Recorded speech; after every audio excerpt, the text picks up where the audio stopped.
before this started, I put all the balls at correct pressure. Now, for those of you who don't remember, what's FIFA law say that the ball pressure should be? And remember, we're talking about U19s now, 19U, 16Us, right? So what should they be? 8.5 to 15.6. All right? FIFA law 2.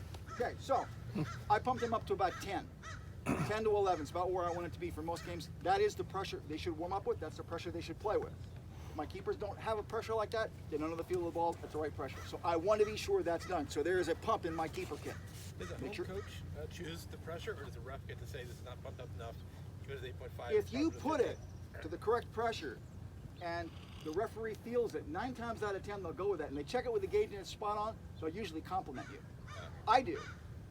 Okay. I do AYSO, I do high school, used to do some college, and when I know a coach has got his act together, when the balls I get are perfect for pressure, that means the coach has paid attention, and that means they're probably training with the right ball pressure. That tells me a lot about the coach. When they come up and they're 4.5 pounds, I'm going, the coach is warming up with these balls, the coach isn't fair to his players. And I mean that sincerely. You should have a pump, you should have a gauge. And they have some nice ones out there that are pretty simple. At any rate, first thing we're gonna do, players, you wanna take the ball, I just want you to do some figure eights, like so. All right, do about 10 of them, then come to a stop. Now what I'm doing here is helping them stretch out, but also having them feel the ball. Now I had them before they, ideally, they're not doing it today, but you see the grid over there, the cones? 7 cones in a row, 6 yards apart, 10 yards apart from each other. That's the FIFA 11 warm-up, FIFA 11 Plus. Who here does not know of it? Raise your hands.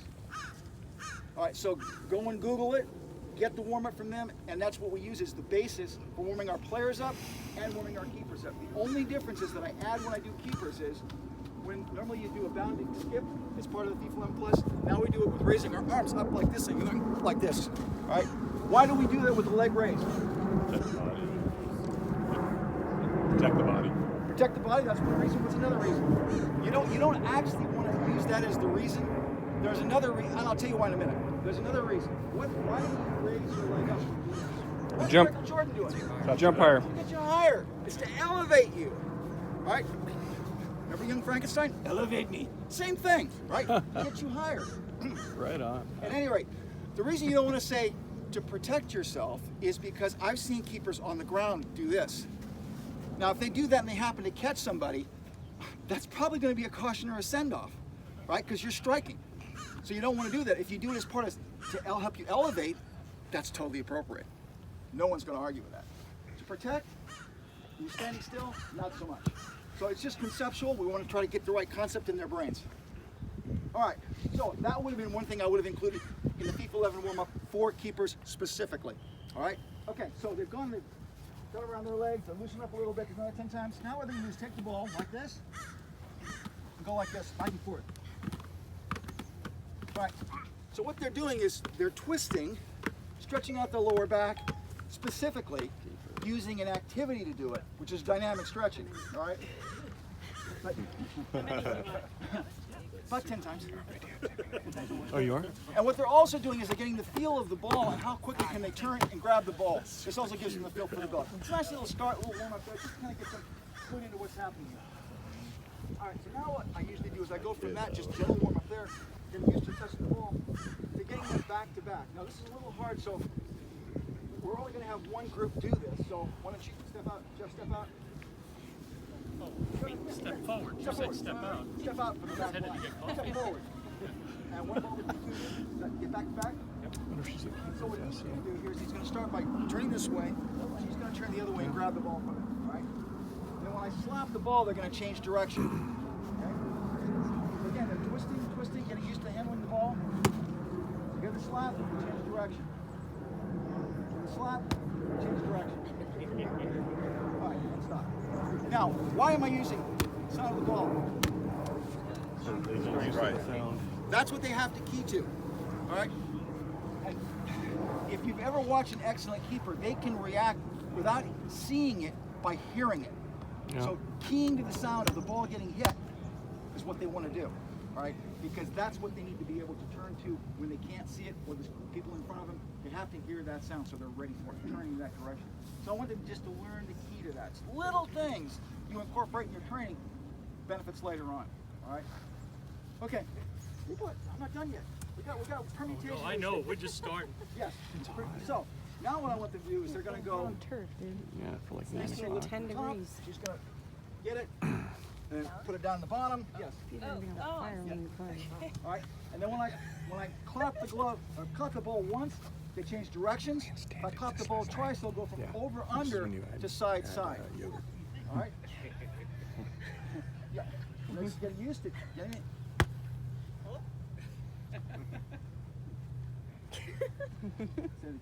Pay attention where the ball is, the feel of the ball. All right, mental alertness, that's the other thing we're working with. Yeah, all right, they're getting it. Good, good, all right, that's good. Hang for a second now, So, obviously what's really nice if I've got 4 keepers out here working with this. You should have 4 keepers because every keeper should play about half of a game. You never want to have one keeper play the whole game all the time because if that keeper gets injured, who can you put in his place? Who's experienced? Nobody. Plus the fact, we're into developing players. I want half of the time a keeper should be on the field. They should be out there playing with their feet, getting good touch control. Right? So what was Hope Solo before she was a goalkeeper? Striker, I think. Striker, right? Don't you think that's useful? And I love doing that. Put my keeper up at striker for half, and then they're back in the goal for half. Why is that good? Because the keeper knows what it's like to be beat and how he gets beat. And the keeper can then apply that when the keeper's a striker. Real nice combination, real nice reward. And also, they're not on the back line. I don't want to put my keeper from goalkeeper to 4-5 position because they have to be reflexive. And what's the 4-5 player going to do if the ball comes at them? They'll put their hands up. That's a send-off. That's dumb. So I don't put my keepers on the back line. Not a good thing. Midfield or forward. All right. Okay, so now one more thing to do here is the twist. But now what we're going to do is, when you turn the twist this way, he's going to twist the other way. See, it's a much bigger stretch. All right. Okay, and the same thing, they're going to switch sides if I hit it once. That's good, that's good. All right, wrong direction. Well, I thought you were saying when I hit it. I didn't know you were. Come on, man. All right. It's clear. All right, so keep doing the activity where you're doing the full stretch, and when I hit the ball once, you change direction on that full stretch, and when I hit it twice, you go from full stretch to over under. All right, we got it? I hope so. Okay, let's go.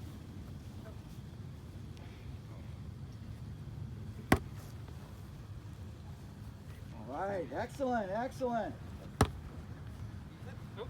Back.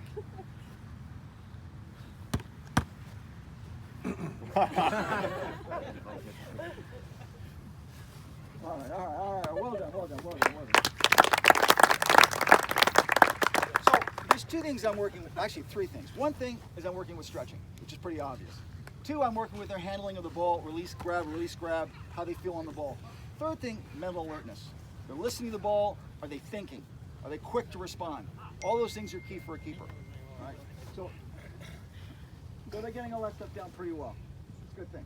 Now what we're going to do is we'll add a couple people in here. If we can add 4 more people in here real quickly. So I've got 4 here. If I can add 4 Let's more. go, Jay Davis. And what we're going to do is Trash in there, man. Ball and hold. So if this red line is the center circle, Shows how it works in advance, dude. What's up, man? 8 yards back on either side, so the circle's got a 16-yard diameter.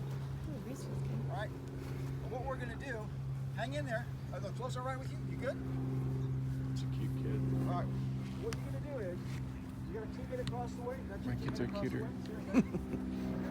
Got pictures to prove it. What you're going to do A is lot of them. Stop taking pictures. hold it like that. Okay? Can you do that? All right, you pull it to him. You pull across the way here. Everybody pulls across the way. Ball plays real quickly. So go ahead, start your bowl. Right? Start your bowl. If you can't wear the gloves, you don't get right to the side here. Come here. Bowl to it. A little harsh. Nice harsh. roll. That's a good job, Trey. Where's harsh? Everybody, let's go.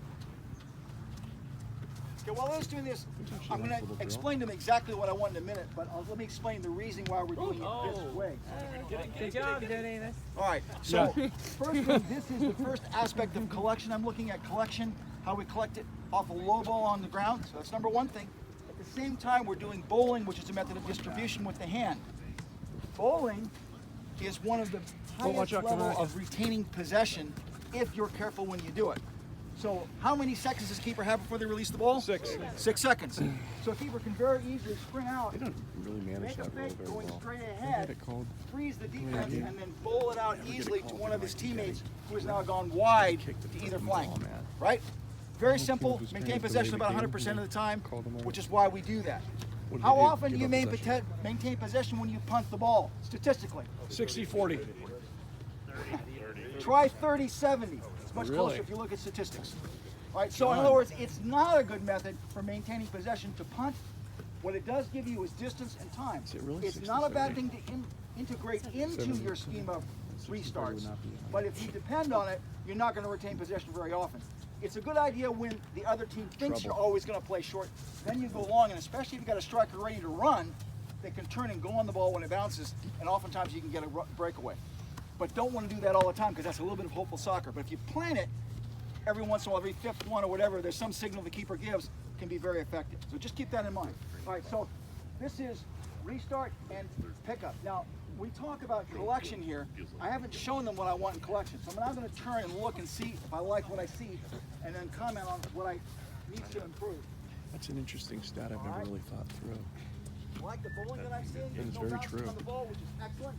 Smooth Which is why rolls, they got rid of good it at velocity. D10. Good stuff. Got rid of punting? Almost, you're getting there.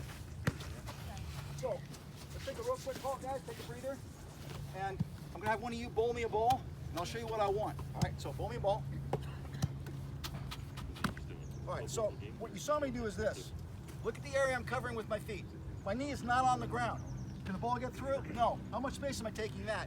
So if the ball takes a bad hop, I have a chance to get it. If I go like this, Yep. two things. Number one, my head is forward, which if somebody's coming in, I get my orthodontia smashed, right? And the second thing is, it's a narrow thing. So if the ball takes a bounce, I gotta now dive either way to get it. Here, I'm covering a big area, all right? Now this does take a little bit of muscle, right? So a warm-up is just this, 1, 2, 3, and down, 1, 2, 3, and down, just to get you used to it. So I'll often do that with my team to warm them up on how to do that before we get to this stage. One of the other methods for collection for a ball that's not hit too hard is to take and do this kind of accordion bend where you go like that. Again, you're blocking the area, taking it. If it's not hit too hard and the field's not too irregular, not a bad way to take it. All right. When you pick it up, you should always put it away before you do anything else. In the event that someone happens to be careening into you, you're prepared, you're protected, the ball's not going to bounce out. So we always want to put the ball away.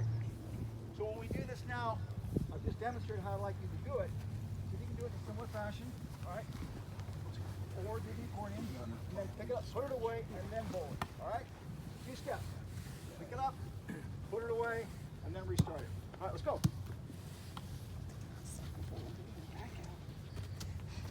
Try to go a little more sideways. So go straight into the ball. Try to go sideways. too. The idea is to go across Me the too. mouth and cover more area. 4:30. And also not put your head forward. I was like, slid off the bed. There you go. How's that? A little faster, Davis. You give him a lot of Put it away. crap. Put it away. Putting it away. Yeah, that's what I was thinking.